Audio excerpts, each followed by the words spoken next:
दोस्तों, legal and legal में एक बार फिर से आपका स्वागत है।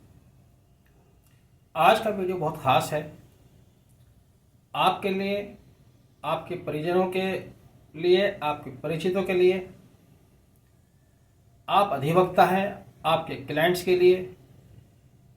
आप सामाजिक व्यक्ति हैं तो आपके आसपास उन लोगों के लिए जिनको इस कानून की, सरकार द्वारा किए गए इस प्रावधान की बहुत ज़्यादा ज़रूरत थी।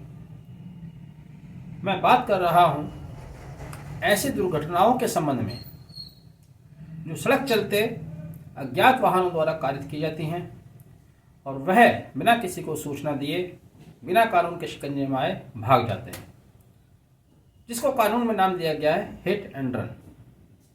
हिट एंड रन केस के संबंध में केंद्र सरकार द्वारा साल 2022 में एक स्कीम लाई गई थी। इस स्कीम को compensation to victims of hit and run motor accident scheme 2022 के नाम से 1 अप्रैल 2022 से लागू किया गया। लेकिन अफसोस की बात, पहली बात तो ये कि लोगों में जानकारी नहीं है, अवेयरनेस नहीं है, इसलिए इस स्कीम के बारे में नहीं जानते हैं। दूसरा, अगर आप स्कीम के बारे में जान भी जाएं तो इस स्कीम का आज तक भी ज़मीन पर प्रभावी रूप से इम्प्लीमेंटेशन नहीं हो पाया है, जबकि इस स्कीम को लागू हुए, जैसे कि मैंने बताया, 1 अप्रैल 2022 से आज आप जनवरी 2024 में खड़े हैं, तो 1.5 साल हो गया है। मैंने पिछले साल इस पर एक वीडियो किया था और उस वीडियो के बाद अपने एक परिचित जो एज ए क्लाइंट मेरे पास आए थे, लेकिन मैंने अपनी वकालत को साइड रखकर उनकी स्थिति को देखते हुए, मुझे उसमें कोई फीस का लालच नहीं था, उनकी मैंने एक मदद की, उनका एज ए क्लाइंट ट्रीट नहीं किया। और इसी स्कीम के अंतर्गत जो सरकार ने फॉर्मेट दिया है, उसी फॉर्मेट पर उनकी पेटिशन तैयार करके, एप्लीकेशन तैयार कर compensation of victims of hit and run motor accident scheme 2022 के तहत संबंधित कार्यालय में भिजवा दी।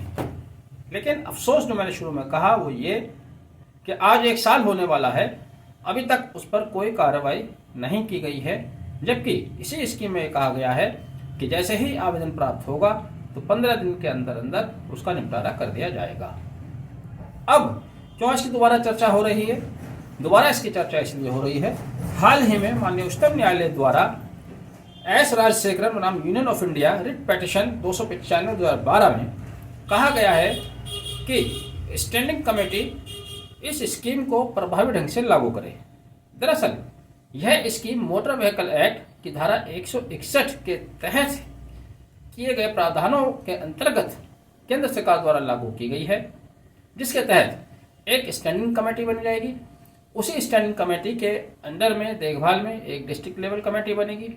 तो केंद्र सरकार ने जो डायरेक्शन जारी किए हैं वो स्टैंडिंग कमेटी को दिए हैं। उन्होंने कहा है कि 16 अगस्त 2023 में जो आपकी मीटिंग हुई है उसमें जो प्रस्ताव पारित हुए हैं वो रिकमेंडेशन केंद्र सरकार को भेजे जाएं।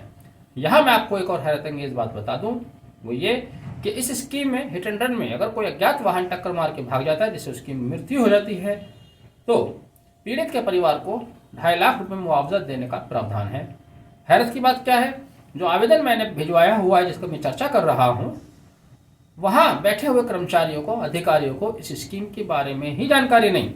वो कहते हैं हमारे पास 2.5 लाख का कोई जियो नहीं है, हमारे पास तो 50,000 रुपये की जानकारी, पुराना कुछ रहा होगा 50,000 का।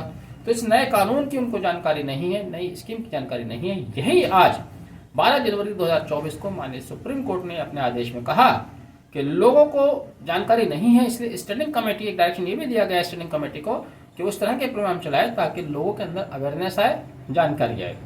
उन्होंने पुलिस ऑफिसर्स को भी स्टैंडिंग कमेटी के थ्रू डायरेक्शन दिया कि जहां कहीं भी कोई इस तरह का एक्सीडेंट होता है तो पुलिस अधिकारी की जिम्मेदारी है कि वह उस पीड़ित को, अगर उसकी मृत्यु हो गई तो उसके परिजनों को इस स्कीम के बारे में सूचना दे।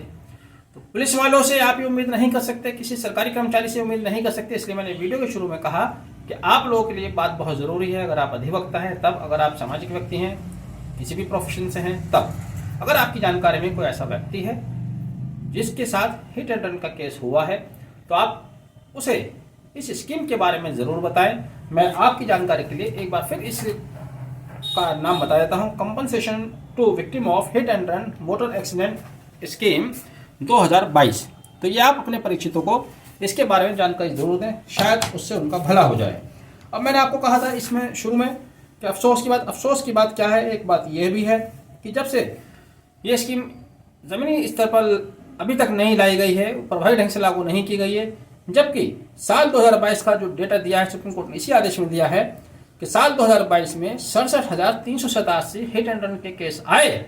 अब आप हैरत की बात सुनिएगा जो मैं बार बार बता रहा हूं, जिसमें केवल 205 क्लेम रेज किए गए।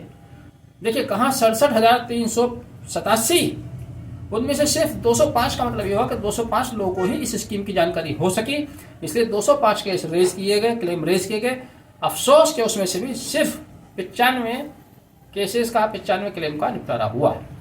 तो आप जितना ज़्यादा इस स्कीम को लोगों के बीच में पहुंचाएंगे, जितने ज़्यादा लोग, खुदा ना करके कोई इस उससे मरहले से गुजरे, लेकिन फिर भी अगर एक्सीडेंट होते हैं, जितने ज़्यादा लोग अपनी पिटीशन लेकर जाएंगे उतनी ही ज़्यादा इफेक्टिवनेस से उसको लागू किया जाएगा। लागू करने की सरकार की मजबूरी हो जाएगी। सरकारी तो नहीं, सरकार ने तो बना दिया कानून, नीचे जो अधिकारी बैठे हैं, जो अफसरान बैठे हैं, दरअसल उन अफसरों की भी गलती नहीं है। आजकल पिछले 20 साल से हम ये देख रहे हैं कि जो सरकारी अमला है उनका पूरा समय उनके क्षेत्र से गुजरने वाले MP MLA मिनिस्टर्स को एस्कॉर्ट देने में निकल जाता है, सरकारी रैलियां, सरकारी मीटिंग कराने में उनका समय निकल जाता है।